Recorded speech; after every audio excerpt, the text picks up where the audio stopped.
na inilalatag sa atin ng cognitive behavioral therapy. Na sa ating isipan, maaaring ito po ay totoo, maaaring hindi po ito totoo, maaaring ito po ay subjective.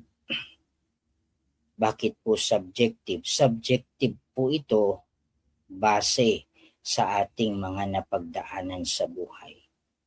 Sa ating mga nakaraang interaksyon at pakikipag-ugnayan sa mga taong nakapalibot sa atin.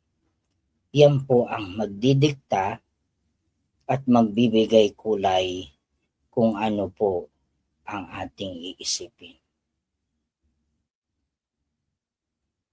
So, sa pag-analyze po ng tinatawag nating automatic thoughts o yung automatikong interpretasyon na inilalagay ng tao dun sa situation na nangyari sa buhay, napaka-importante po na mabalikan ng tao kung bakit ganun siya nag-iisip.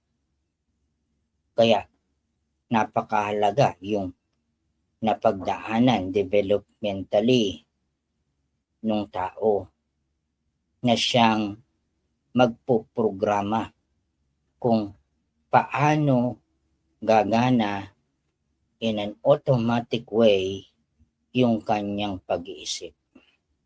Sapagkat yung pag-iisip po ay po pwedeng maging adaptive or maladaptive. In such a case po, kapag sinabi nating nagiging automatic at maladaptive, ito po yung pinapaniwalaan ng teorya na nagkukos ng psychological problem, ng psychological condition